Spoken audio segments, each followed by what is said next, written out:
Giữa lúc Trung Quốc và Hàn Quốc đang thảo luận về đàm phán hạt nhân, Triều Tiên lại tiếp tục phóng tên lửa. Đây là động thái phô diễn năng lực quân sự hiếm hoi mà Triều Tiên thực hiện khi Trung Quốc đang tham gia một sự kiện ngoại giao quan trọng. Phản ứng trước thông tin này, Thủ tướng Nhật tuyên bố Triều Tiên đang đi quá giới hạn. Liên quan đến Trung Quốc, Đài Loan, sau khi Đài Bắc thực hiện cuộc tập trận bắn đạn thật rầm rộ, Bắc Kinh liền cử ngay một cặp máy bay chiến đấu vào vùng nhận dạng phòng không của hòn đảo. Đây đã là lần thứ 13 trong tháng. Trong khi đó, Đài Loan cảm ơn Nhật Bản đã viện trợ thêm 500.000 liều vaccine AstraZeneca. Một diễn biến khác, để trả đũa Bắc Kinh áp đặt lệnh trừng phạt lên một số nghị sĩ và học giả của nước Anh hồi tháng 3 năm nay, tân đại sứ Trung Quốc tại Anh đã bị lưỡng viện quốc hội nước này cấm đến điện Westminster. Các thông tin đáng chú ý khác, tướng Mỹ bí mật gọi điện cho Trung Quốc vì sợ ông Trump châm ngòi chiến tranh. Thủ tướng Nhật Bản sẽ tới Mỹ dự hội nghị thượng đỉnh bộ tứ trực tiếp lần đầu tiên. Đại sứ Trung Quốc chúc mừng chính quyền mới của Taliban cam kết viện trợ 15 triệu đô la Mỹ. Như được chấp thêm đôi cánh, quyền ngoại trưởng Afghanistan tuyên bố lực lượng nước ngoài không được can thiệp vào công việc nội bộ của nước này. Nhật Bản tiếp tục phát hiện nhiều loại vaccine Pfizer chứa tạp chất lạ. Quý vị đang cùng theo dõi FBNC Thế giới hôm nay.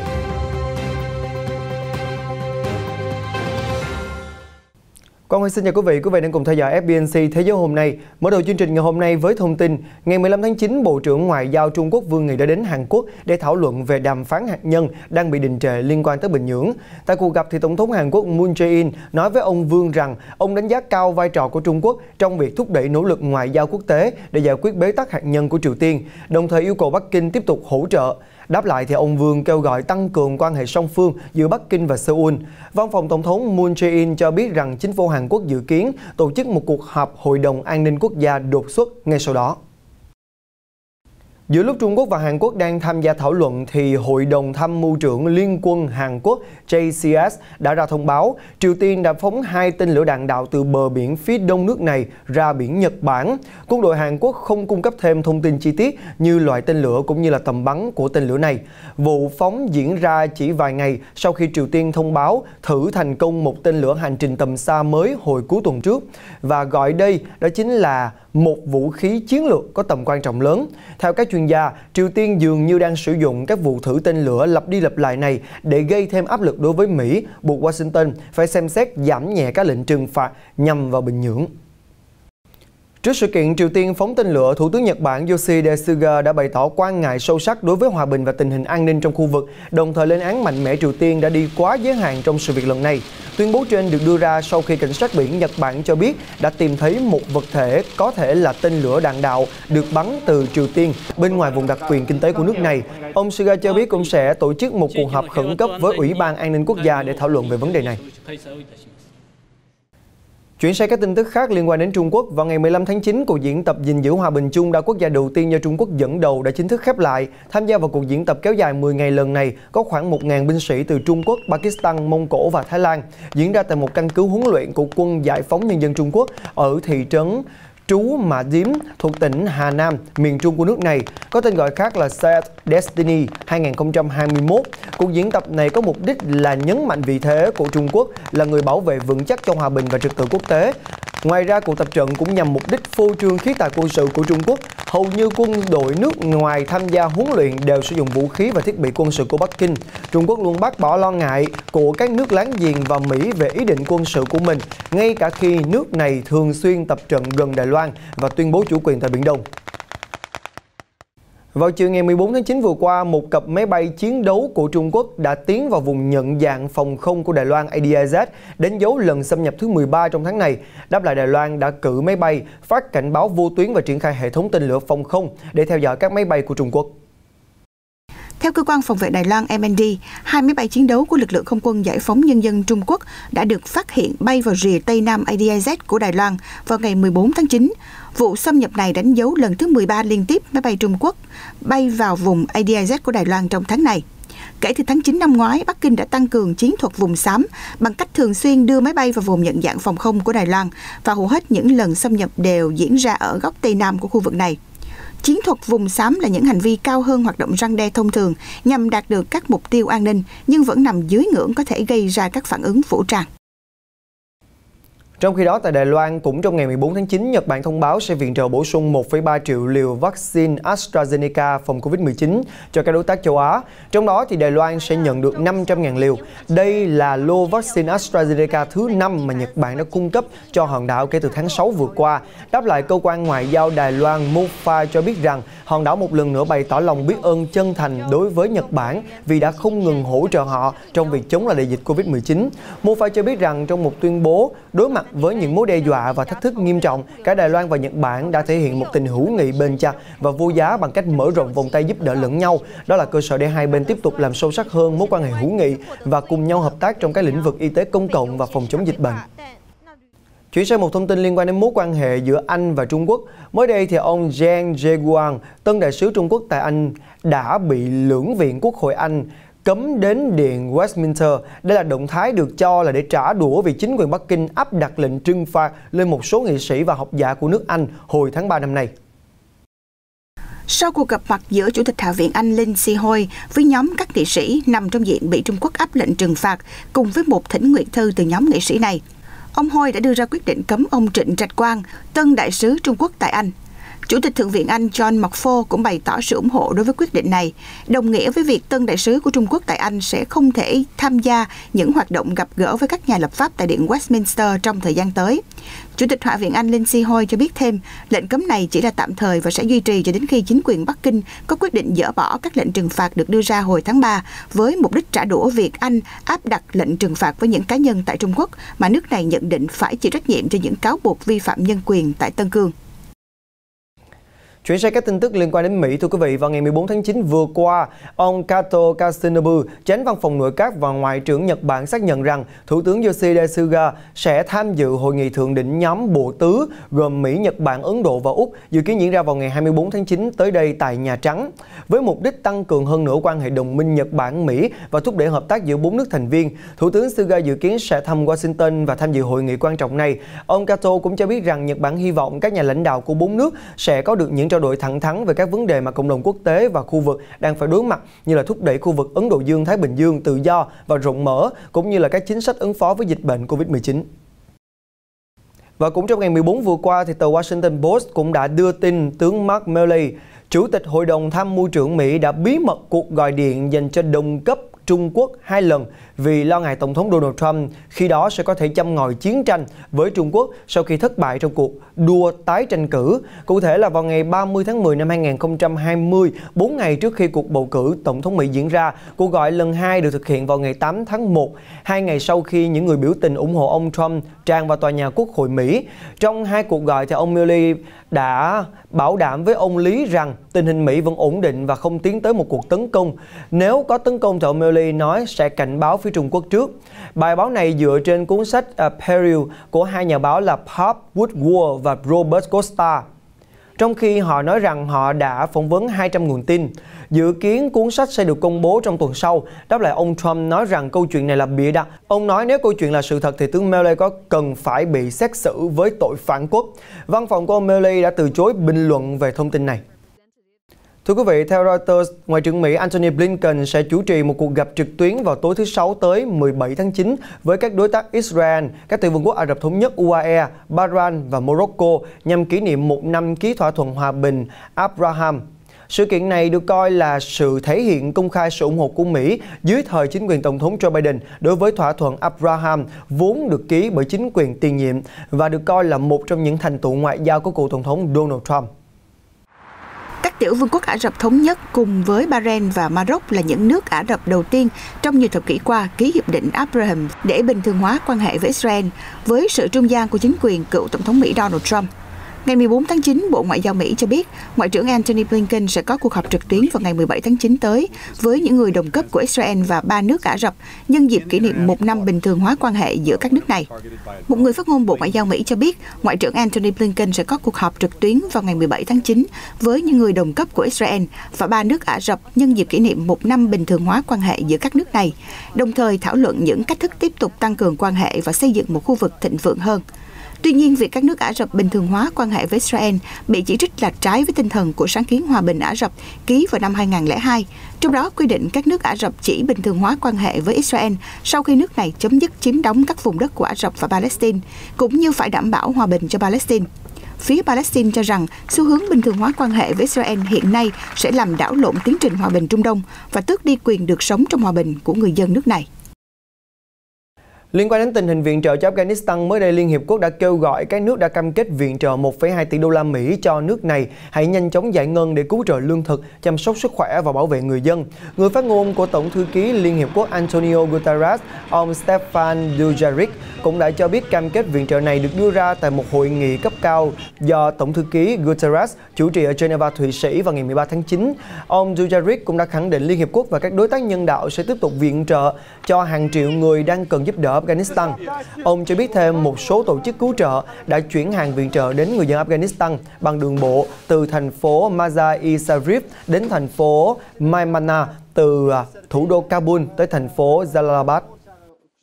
Trong một diễn biến khác, mới đây người phát ngôn của Taliban Mohammed Naeem cũng đã cho biết rằng Đại sứ Trung Quốc tại Afghanistan, ông Wang Yu, đã gửi lời chúc mừng quốc gia Nam Á này có chính quyền mới, đồng thời cho biết Trung Quốc sẽ tiếp tục tăng cường hợp tác nhân đạo và kinh tế cũng như là thúc đẩy quan hệ với Afghanistan. Theo một nguồn tin thân cận, người phát ngôn Taliban còn tiết lộ rằng Trung Quốc đã cam kết viện trợ nhân đạo trị giá 15 triệu đô la Mỹ và tiếp tục hỗ trợ cho Afghanistan.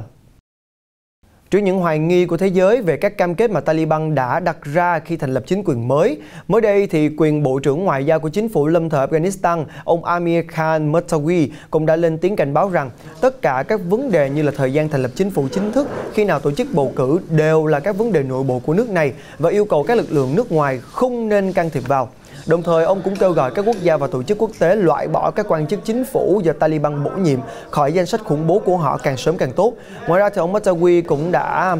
cảnh báo rằng các quốc gia có quan điểm khác về nhân quyền hoặc đặt ra các điều kiện tiên quyết để thực hiện các thỏa thuận liên quan sẽ phải gánh chịu hậu quả tương ứng. Lần đầu tiên kể từ khi Taliban lên nắm quyền, một buổi trình diễn võ thuật đã diễn ra ở thủ đô Kabul. Trong lần cầm quyền trước từ năm 1996 đến năm 2001, Taliban cấm mọi hoạt động thể dục thể thao. Theo hãng Reuters, quyền chủ tịch Bộ Thể thao của chính quyền Taliban, ông Pasha Risomzai đã có mặt tham dự buổi trình diễn Muay Thái đầu tiên được tổ chức ở thủ đô Kabul sau khi Taliban nắm quyền cai trị Afghanistan. Nhân dịp này, nhà chức trách Taliban lên tiếng khuyến khích các chàng trai trẻ hãy cố gắng nhiều hơn để làm vang danh đất nước. Chúng tôi tự hào về các bạn là niềm tự hào và là tài sản của chúng tôi. Tôi hy vọng các bạn sẽ dương cao lá cờ của các tiểu vương quốc Hồi giáo trong tương lai. Chúa sẵn lòng, chúng tôi ở bên các bạn.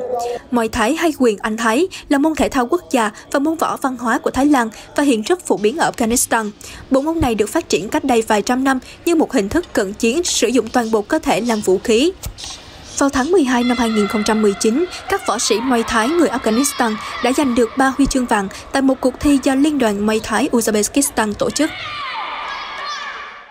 Mới đây, Cơ quan Năng lượng Nguyên tử Quốc gia IAEA đã gọi việc Iran tiến hành kiểm tra an ninh các thanh sát viên của cơ quan này là không thể chấp nhận. Cơ quan giám sát hạt nhân của Liên Hiệp Quốc cho biết rằng IAEA đã ngay lập tức và kiên quyết nêu vụ việc với Iran để giải thích một cách rõ ràng và dứt khoát rằng những vụ việc như vậy là không được phép lặp lại. Đây không phải là lần đầu tiên xảy ra căng thẳng giữa IAEA và Iran trong việc tiếp cận cơ sở hạt nhân tại Natanz và cách đối xử của Tehran đối với các thanh sát viên của cơ quan này. Chuyển sang một số thông tin về vaccine ngừa Covid-19. Theo truyền thông địa phương, giới chức Nhật Bản mới đây đã cho biết tìm thấy tạp chất lạ trong 5 lọ vaccine ngừa Covid-19 chưa sử dụng của hãng Pfizer ở một số tỉnh thành của nước này. Một số lọ vaccine của Pfizer cùng một lô FF5357 được phát hiện chứa chất nổi màu trắng tại 3 thành phố của Nhật Bản, gồm Sagamihara, Kamakura thuộc tỉnh Kanagawa và Sakai ở miền Tây. Các nhà chức trách của 3 nơi này sau đó đều yêu cầu Pfizer phân tích các mẫu vật phẩm lạ trên. Theo giới chức địa phương, các liều có chứa tạp chất lạ sẽ không được sử dụng để tiêm cho người dân. Thế nhưng họ vẫn tiếp tục dùng những lọ vaccine khác cùng lô đã được xác nhận là không bị ô nhiễm. Vụ việc này xảy ra chỉ vài tuần sau khi Bộ Y tế Nhật Bản phải đình chỉ hàng triệu liều vaccine Moderna vì phát hiện chất lạ trong các lọ vaccine của hãng này. Giới chức Nhật Bản xác nhận tạp chất được tìm thấy ở các liều vaccine Moderna là kim loại. Trong khi đó, Moderna và công ty dược phẩm Tây Ban Nha Rovi, công ty đóng lọ vaccine Moderna, cho biết nguyên nhân có thể xuất phát từ khâu sản xuất. Dẫn lời một nguồn tin Reuters cho biết rằng giới chức Ấn Độ đang xem xét việc sớm nối lại xuất khẩu vaccine ngừa Covid-19 trong bối cảnh phần lớn người trưởng thành của quốc gia này đã được tiêm chủng. Sau hơn 4 tháng đình chỉ xuất khẩu vaccine để đối phó với đợt bùng phát Covid-19, Ấn Độ mới đây cho biết có thể sẽ sớm nối lại chuỗi cung ứng vaccine ngừa Covid-19 cho thế giới, đặc biệt là ở khu vực châu Phi. Hiện chính phủ Ấn Độ vẫn đang nỗ lực thực hiện mục tiêu tiêm chủng cho tất cả 944 triệu người dân trưởng thành vào tháng 12. Đến nay, 61% trong số này đã tiêm ít nhất một liều. Việc cân nhắc trên được đưa ra thảo luận ngay trước chuyến thăm của Thủ tướng Narendra Modi tới Washington vào tuần tới, nơi diễn ra một hội nghị thượng đỉnh giữa các nhà lãnh đạo nhóm Quad gồm Mỹ, Ấn Độ, Nhật Bản và Úc. Theo kế hoạch, vấn đề vaccine cũng sẽ được đưa ra bàn luận tại lần gặp này. Trong khi đó, ở một tuyên bố hôm thứ Ba ngày 14 tháng 9, Liên minh châu Phi lên tiếng cáo buộc các nhà sản xuất vaccine không đáp ứng đơn mua hàng của họ một cách công bằng. Qua đó kêu gọi các quốc gia sản xuất vaccine như Ấn Độ nhanh chóng dỡ bỏ lệnh hạn chế vaccine. Theo thống kê, tính đến thời điểm hiện tại, thế giới đã sử dụng tổng cộng 5,7 triệu liều vaccine ngừa Covid-19, thế nhưng chỉ 2% trong số này là ở châu Phi. Trước khi Ấn Độ ngừng xuất khẩu, nước này đã tặng hoặc bán 66 triệu liều cho gần 100 quốc gia. Một tin tức về môi trường, thưa quý vị, vấn đề rác thải nhựa đang ngày càng trở nên nghiêm trọng hơn đối với tình hình môi trường thế giới và là một thách thức nhức nhối cho cả quốc gia. Nhận thức được vấn đề này, trong kế hoạch 5 năm 2021-2025, Ủy ban Cải cách và Phát triển Quốc gia Trung Quốc sẽ thực hiện các biện pháp cải thiện toàn bộ chuỗi kiểm soát ô nhiễm nhựa, như là thúc đẩy các sản phẩm nhựa thân thiện với môi trường và chống việc lạm dụng nhựa trong bao bì và nông nghiệp. Mới đây, người phát ngôn Ủy ban Cải cách và Phát triển Quốc gia Trung Quốc NDRC cho biết, bản chất của ô nhiễm nhựa là chất thải làm từ nhựa bị rò rỉ vào môi trường tự nhiên như đất và nước. Chúng rất khó phân hủy, không chỉ làm mất mỹ quan đô thị mà còn hủy hoại đất đai và nhiều mối nguy hại cho môi trường khác. Trong kế hoạch 5 năm 2021-2025, Trung Quốc sẽ khuyến khích các nhà bán lẻ và công ty chuyển phát cắt giảm bao bì nhựa và nâng tỷ lệ đốt rác thải đô thị lên khoảng 800.000 tấn mỗi ngày vào năm 2025, tăng từ 580.000 tấn so với năm ngoái. Đồng thời, tiếp bước Mỹ và châu Âu, Trung Quốc cũng sẽ cấm sản xuất túi ni lông cũng như các sản phẩm chăm sóc cá nhân có chứa hạt vi nhựa, thay vào đó là khuyến khích người dân sử dụng các sản phẩm thay thế như tre, gỗ, giấy và nhựa phân hủy sinh học. Trung Quốc sản xuất hơn 60 triệu tấn nhựa mỗi năm, nhưng tỷ lệ tái chế chỉ khoảng 30%. Để giải quyết vấn đề này, chính phủ đã khuyến khích các thành phố lớn đưa ra các chính sách phân loại rác, xây dựng các nhà máy tái chế quy mô công nghiệp và cấm các nhà hàng cũng như các nền tảng thương mại điện tử sử dụng các sản phẩm dùng một lần như ống hút nhựa và túi mua sắm. Vào năm ngoái, Trung Quốc thông báo cấm nhập khẩu tất cả các loại rác thải từ đầu năm 2021, bước đi quyết liệt nhất trong kế hoạch 5 năm nhằm chấm dứt tiếp nhận rác thải từ nước ngoài của quốc gia đông dân nhất thế giới.